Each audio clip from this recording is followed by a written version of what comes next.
I've always felt like Panasonic is a bit underrated. Nearly everything that bears the Lumix name is aggressively priced, capable, well-made, and super reliable, but for some reason they still don't seem to get that much attention. There's one camera in particular that I think deserves high praise. I remember where I was sitting when this camera was announced because I stopped what I was doing, sat on the floor, and watched the entirety of a Gerald Undone review on it. I love when a brand puts out a product that stands up to its competitors and even surpasses them in ways, but asks for a lower price tag. This is a shining example.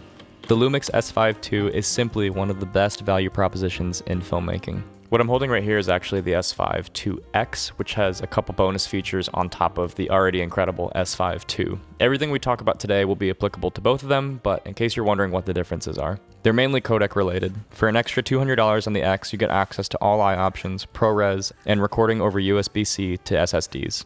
The only physical difference is the blacked out design on the X, which I think is incredibly cool. I wish more companies would branch out and try fun design ideas like this. The grip is perfectly sized, balanced, and comfortable in my hand. I like the texturing, all the materials feel high quality, buttons and tolerances feel premium, and in general, the S5 II feels like a really high-end camera. There are plenty of buttons to make filming an efficient experience, and placement even makes a lot of sense.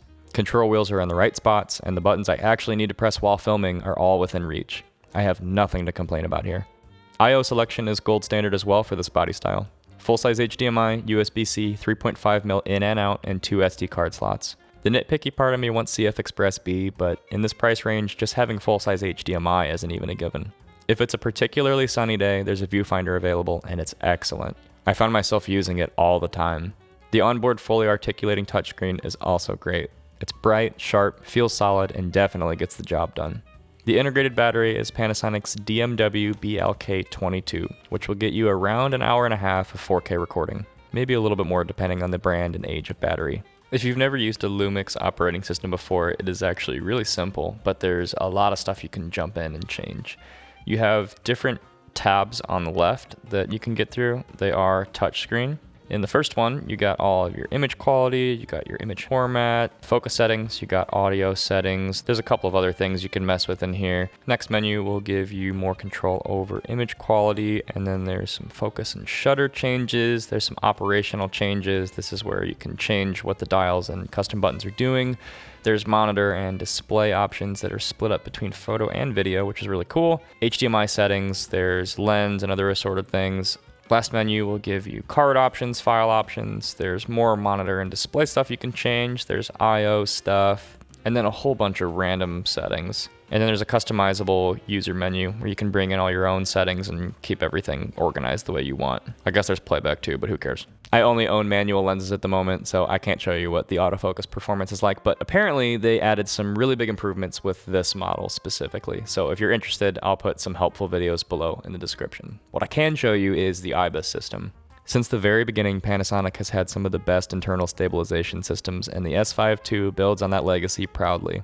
Micro jitters are gone, but what really impressed me is how fluid the corrections are. I think overly warpy and sticky IBIS systems are almost as bad as no stabilization, but the S5 II threads the needle into a happy middle ground here. I would confidently say this is one of the best IBIS systems I've ever used.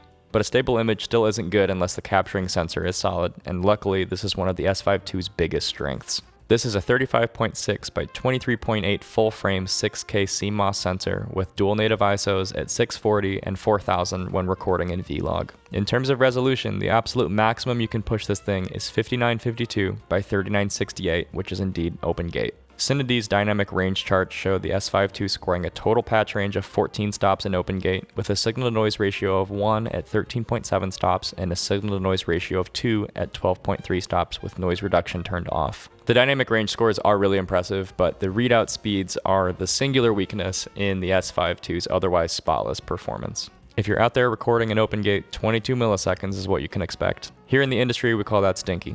If skewing is the bane of your existence, an APS-C crop will give you 14.3 milliseconds. I got a couple clips here, let's run through them. So as usual, I'm gonna grab the sauce, which is my standard node tree that I always use that I have saved as a power grade. There's a video on how to make it that I'll link below. I'm gonna go in here and turn off all of the extra stuff. So right now that's just film emulation and my color slice, which I'm calling density here. Let's go to the first CST and change it to Panasonic V-Gamut and Panasonic Vlog. So here we are straight out of camera. And this requires a little bit of color correction, no problem. I'm just gonna pop into here, raise the exposure a little bit, and then this is looking a little bit purple. Ease that back. A little bit of warmth. Looks like I white balanced here a little bit. But this is a good test to see if it can handle this correction with grace, and it looks like it really has. There used to be an issue with Panasonic skin tones in the GH5 days, looking a little blotchy and magenta, and this is not the case. I definitely did not white balance this shot correctly or even expose it correctly, and it's easy to push it back, and these results look really natural to me. I think that my wife's skin tone looks like my wife's skin tone actually looks. Her blue eyes are popping through. It's holding a lot of this detail back here really nice. I like how it's presenting the green. It is not even too sharp, too clinical. I'm kind of blown away by the images that this thing is capable of. I'm going to save this grade with option 1 on this clip. Go to the next one, command 1. I mainly want to look at sharpness here, but also the greens and blues. This is the exact same grade put on top here. Maybe I would do a little bit of contrast work here, but I'm going to keep it the same right now. So impressed with the level of sharpness here. Not even because there's a lot of detail. There is a lot of detail, but it's not clinical. There aren't razor sharp edges here. I also like how the blues and the greens are coming through. I'm going to push it a little bit to see what they do. Editable splines. Punch up the ultimate black a little bit. Create a little bit of a ramp. And I want to bring down the exposure on the sky. Yeah, blue looks really good. Green's not falling into a weird yellow. It's looking very green. Good stuff. All right, let's go to this last shot. And this is going to be the most challenging. Command 1 to paste the grade again. I'm going to zero out the corrections we already made. Shift D to take off the grade. I'm going to turn off clip so we can see what we're doing here. So we have some pumpkins in the foreground, and we have Charlie Brown and the Great Pumpkin in the background, which is obviously very bright, and these pumpkins are in the shadows. So this is a pretty good test to see how we're able to push this sensor and what we can get out of it. Shift D to put the grade back on, and then I'm going to do a little bit of contrast work here. I don't necessarily want to adjust the exposure because I don't want the brighter parts to run off the edge of the waveform. What I'm going to do here is bring up the black point. And I'm going to ease it into a ramp. And that's a little bit too high. So we're going to go down. Right here, some of the colors in the projector are starting to lose their punch and look a little bit compressed. So I'm going to bring a little bit back into them. It should be bright in this shot. I think I like that there. And then I'm going to ease back this ramp just a little tiny bit. Let's toggle that on and off. Very nice. Like I said, this is an incredibly challenging shot here, and I don't think that we're losing any highlight information here, not even on this ghost. I'm going to turn off the grade so we can look at the noise pattern. So granular, very, very filmic looking. This is a beautiful noise pattern, and this is with noise reduction turned off, so there's no noise reduction going into this.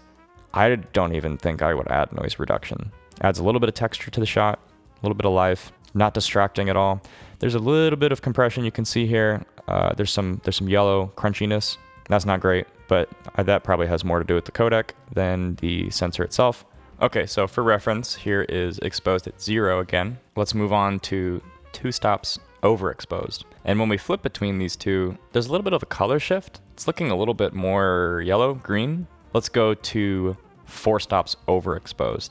And this is absolutely amazing. This result is insane. Nothing is clipping on the skin, at least that we can see. There might be some clipping right here, but the roll-off is so good that you can't even really tell. This is mind-blowing. This is a better result than my Ursa scores, and taking the price of the S5 II into account makes this a little bit ridiculous. Okay, so for reference, here is exposed at 0 again. We're back to it being a little more balanced in the colors. Let's go to 2 stops underexposed. Colors are holding pretty similar. I'll flip between the two. There's maybe a little more texture in the shot. I'll zoom way in here. There's 0, -2. Just a little bit more texture. I really like the noise pattern, so it isn't too much of a problem at all. I wouldn't even denoise this. This is an awesome result. Let's go to 4 stops under. And we do have some weird noise going on here. Because this is a more compressed codec, this isn't raw, there's a little bit of weird shape to the noise. You can see lines where it's kind of grouping, lots of chroma noise. I don't think this shot is necessarily usable, but this is 4 stops under. This is really amazing stuff. A lot of people say all modern cameras are great performers and it doesn't really matter what camera body you end up with. And whether you agree with that or not is up to you. But what I do know for sure is the camera market today is in a great spot because of cameras like the S5 II. Instead of just fixing a couple issues and putting a bigger price tag on it, Panasonic decided to stare down some of the highest end cameras in the segment with a lower price tag than any of them and still manage to crush it when it comes to features and build quality. I think the S5 II is the camera to beat going forward, and it's an easy recommendation. At the end of the day, I think the S5 II is just a faster processor away from being a perfect mirrorless camera. Thanks for watching.